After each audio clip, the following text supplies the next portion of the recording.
Hello everyone आपण मानकु crack एजु channel को स्वागत जनाउछि। तो पूर्वरु आमे ओएसटीटी 2016 रो होइतिबा पेपर सब सॉल्व करिथिले। आज आमे ओएसटीटी 2018 रो ओडिया कंपलसरी पेपर को डिस्कशन करिवा। तो चलंतु आज रो क्लास को आरंभ करिवा। देखंतु एठी ओडिया कंपलसरी पेपर आसी जाइछि। तो प्रथम क्वेश्चन होछि शुद्ध शब्दटी बाछ। ऑप्शन ए परिष्कार, ऑप्शन बी सुषमा, ऑप्शन सी पौरोहित्य, ऑप्शन डी अमीय। तो कोटा हो right answer? Right, option B is the correct answer, सुषमा। नेक्स्ट क्वेश्चन, श्वेतांग चढ़ई गुहा समुद्गत नीरभेदी किबा उठे ऐरावत। तो कोटा हो ऑप्शन ए जमक, ऑप्शन बी उपमा, ऑप्शन सी रूपक, ऑप्शन डी उत्प्रेक्षा। आगुरी भी मुझे कही किबा किबा वार्ड देखा माने एटा कोटा हो उत्प्रेक्षा। Option D is the correct answer. Next question, कुहुड़ी पहरिबा रूढ़ीटीर अर्थ कौन? ऑप्शन ए कातर हेबा, ऑप्शन बी कष्टसाध्य, ऑप्शन सी असंभव संभव हेबा, ऑप्शन डी वृथा परिश्रम। तो कुहुड़ी पहरिबा माने वृथा परिश्रम। Option D is the correct answer. Next question,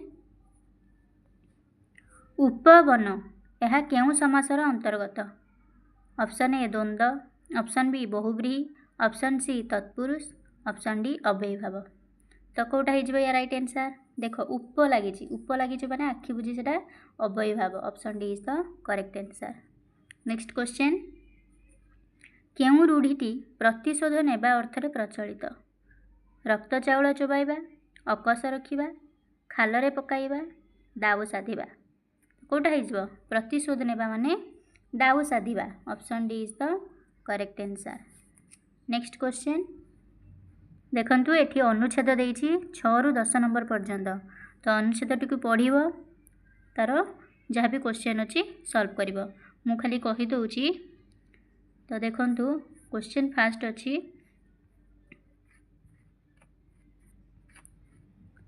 फकीर मोहन ओडिया जातिर नमस्य काहींकी? से प्रसिद्ध 6 माण 8 गुंठ उपन्यासर लेखक, ओडिया भाषा लोकजीवन से प्रथम सफल रूपकार, विगत 2 शताब्दीर चित्र से तांको लेखारे देइछंती, से देश विदेशर साहित्यज्ञों द्वारा प्रशंसित होइछंती। फास्ट ही थिबो। तो एठी ही देख से लेखा है तार अवहेलित शोषित साधारण लोक जीवनर तार आशा आकांक्षा अभाव दैन्य व्यर्थता और नैराश्यर से जन अंतरंग रूपकार। तामाने एठी कौन हो ओडिया भाषार लोकजीवन से प्रथम सफल रूपकार। Option B is the correct answer. Next question, लेखारे समाजर वास्तव चित्र देबाकू लेखकंकर केउं गुण थिबा आवश्यक? से समाजर दुखी दुर्बल लोकंक यथार्थ सेवक होइथिबे, से समाजर समस्या और लोकचरित्रर प्रत्यक्ष संस्पर्श रे आसीथिबे, प्रत्यक्ष संपर्क रे आसीथिबे, से व्यंग विद्रूप शैली रे गल्प उपन्यास लेखुथिबे, से समाज विज्ञान शास्त्र भल भाव अध्ययन करिथिबे। तो सठिक आंसर टी कोटा हो प्रत्यक्ष संस्पर्श रे आसीथिबे। तो option B is the correct answer. Next question, केउं लेखक हास्य रसिक?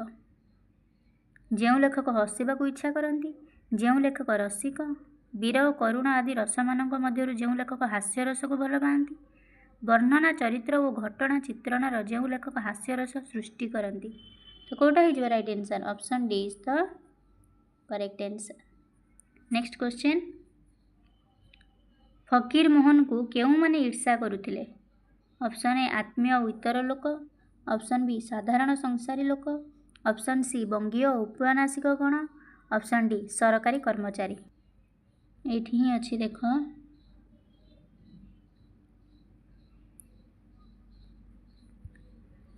आत्मीय और इतरंक ठारू बहुबार ताच्छल्य और ईर्षा विश्वासघातकतार धक्का खाइथिले। तामाने को माने तांको ईर्षा करुथिले? आत्मीय और इतर लोक। Option A is the correct answer. Next question, समाजर केउं मानक प्रति फकीर मोहनकर विशेष सहानुभूति थिला? एठी ही अच्छी से क्वेश्चन टार आंसर, शोषित लांछित अवहेलित प्रति तांकर दरद सहानुभूति थिला। तामाने एठी कोन हे जीवन आंसर टी? शोषित ଓ ଅବହେଳିତ ଗୋଷ୍ଠୀ। ନେକ୍ସଟ କ୍ୱେଶ୍ଚନ୍, କଳୁଷ ପଙ୍କେ ମୁହିଁ କେତେ ମଳିନ କେମନ୍ତେ ସରିତୋର ହେବି ନଳିନ। ଏଟା କେଉଁ ଅଳଙ୍କାର ହେଇଯିବ? ରୂପକ। Option B is the correct answer. Next question, ଅତିଥି ଖାଇଲେ ରେଖାଙ୍କିତ ପଦଟି କେଉଁ ପ୍ରକାର କ୍ରିୟାପଦ? ମିଶ୍ର, ଅମିଶ୍ର, ଅକର୍ମକ, ଅସମାପିକା। ଅତିଥି ଖାଇଲେ ତ ଏଟା କ'ଣ ହେଇଯିବ? ଅତିଥି ଖାଇଲେ ଏଟା ଅମିଶ୍ର କ୍ରିୟା ହେଇଯିବ ହେଲା। Option B is the correct answer. Next question, ମହାବାତ୍ୟାରେ ଓଡ଼ିଶାର ବହୁ ଧନଜୀବନ ନଷ୍ଟ ହେଲା। ଏହା କି ପ୍ରକାର ବାକ୍ୟ? ସରଳ ବାକ୍ୟ, କାହିଁକି ନା ଏଟା ନର୍ମାଲ ସିମ୍ପଲ୍ ସେଣ୍ଟେନ୍ସ ହିଁ ଅଛି। ନେକ୍ସଟ କ୍ୱେଶ୍ଚନ୍, ନିମ୍ନ ପ୍ରଦତ୍ତ କେଉଁ ଶବ୍ଦଟି ସତ୍ତ୍ୱବିଧି ନିୟମର ବ୍ୟତିକ୍ରମ? ଅପସନ୍ ଏ ପୁରୁଷ, ଅପସନ୍ ବି ପ୍ରସାଦ, ଅପସନ୍ ସି ଔଷଧ, ଅପସନ୍ ଡି ବିଶ୍ୱଚିକା। କେଉଁଟା ହେଇଯିବ ରାଇଟ୍ ଆନ୍ସର୍? ପୁରୁଷ ତ ଠିକ୍ ଅଛି, ପ୍ରସାଦ ବି ଠିକ୍ ଅଛି, ଔଷଧ ବି ଠିକ୍ ଅଛି, ବିଶ୍ୱଚିକା ହେଇଯିବ ହେଲା। Option D is the correct answer. Next question, ନିମ୍ନ ପ୍ରଦତ୍ତ ବାକ୍ୟଗୁଡ଼ିକ ମଧ୍ୟରୁ ଶୁଦ୍ଧ ବାକ୍ୟଟିକୁ ଚିହ୍ନାଅ। ରଥଯାତ୍ରା ଦେଖିବାକୁ ବହୁତ ଯାତ୍ରୀମାନେ, ଏଠି ବହୁତ ପୁଣି କହିଲା ପୁଣି ଯାତ୍ରୀମାନେ, ଏଟା ଭୁଲ ହେଇଗଲା। ସେ ସପରିବାର ସହିତ, ସପରିବାର ପୁଣି ସହିତ, ଏଟା ବି ଭୁଲ। ଶିକ୍ଷକ ସଂକ୍ଷେପରେ ଉତ୍ତର ଦେବାକୁ ନିର୍ଦ୍ଦେଶ ଦେଲେ, ଏଇଟା ତ ଠିକ୍ ଲାଗୁଛି। ମୂଷା ଗଣେଶଙ୍କ ବାହନ, ଗଣେଶ ସ୍ପେଲିଂ ଭୁଲ ଅଛି, ଏଟା ତାଲବେଶ ହେବ। ତ option C is the correct answer. Next question, ଶିଷ୍ୟ ଶବ୍ଦଟି କେଉଁ ପ୍ରତ୍ୟୟ ଯୋଗରେ ଗଠିତ? ଶିଷ୍ୟ ତ ୟ ପ୍ରତ୍ୟୟ ହେଲା। Option D is the correct answer. Next question, ଅନୁରୂପ କେଉଁ ସମାସ? ଦେଖିଦେବ ଅନୁ ଲାଗିଛି, ଅନୁ ମାନେ ଏଟା ଅବ୍ୟୟୀଭାବ ହୋଇଯିବ ହେଲା। ନେକ୍ସଟ କ୍ୱେଶ୍ଚନ୍, କେଉଁଟି ତଦ୍ଧିତ ପଦ? ତଦ୍ଧିତ ପଦ କହିଲେ ଶବ୍ଦ ପ୍ଲସ୍ ପ୍ରତ୍ୟୟ, କେଉଁଟା ହେଇଯିବ? କୌଶଳ ହେଲା। କୌଶଳ is the right answer. Next question, ସମ୍ପଦ କାଳେ ସର୍ବସଖା ବିପଦେ ନଦିଅନ୍ତି ଦେଖା। ବିପଦେ ତ ଏଟା କେଉଁ ବିଭକ୍ତି ହେଇଯିବ? ତୃତୀୟା, ଚତୁର୍ଥୀ, ଷଷ୍ଠୀ, ସପ୍ତମୀ। ବିପଦେ କେଉଁଟା ହେଇଯିବ? ସପ୍ତମୀ ହେଲା। ରାଇଟ୍ ଆନ୍ସର୍ ହେଉଛି ସପ୍ତମୀ। ନେକ୍ସଟ କ୍ୱେଶ୍ଚନ୍, आहे ଦୟାମୟ ବିଶ୍ୱବିହାରୀ। आहे, आहे କେଉଁ ପ୍ରକାର ଅବ୍ୟୟ? ପ୍ରଶ୍ନସୂଚକ, ହେତୁବୋଧକ, ସମ୍ବୋଧନ ସୂଚକ, ଭାବବାଚକ। आहे ସମ୍ବୋଧନ କରାହେଉଛି ନା, ତ ଏଟା ହେଇଯିବ ସମ୍ବୋଧନ ସୂଚକ। Option C is the correct answer. ତ ଆଜି ପାଇଁ ଏତିକି ଥିଲା। ନେକ୍ସଟ କ୍ଲାସ୍ରେ ଆମେ 2018ର English compulsory paper class discussion କରିବା। ତ ଯେଉଁମାନେ ବି ନୂଆ ଅଛନ୍ତି ଚ୍ୟାନେଲକୁ ସବସ୍କ୍ରାଇବ୍ କରିଦିଅନ୍ତୁ। ଯଦି ଭିଡ଼ିଓଟି ଭଲ ଲାଗିଛି ଲାଇକ୍ କରିଦିଅନ୍ତୁ। ଆଗକୁ ବହୁତ ଭଲ ଭଲ ଭିଡ଼ିଓ ମୁଁ ନେଇ ଆସିବି, ପ୍ରାକ୍ଟିସ୍ ସେସନ୍ ବି ଜାରି ରହିବ। ତ ଆଜି ପାଇଁ ଏତିକି, ରହୁଛି। ଜୟ ଜଗନ୍ନାଥ।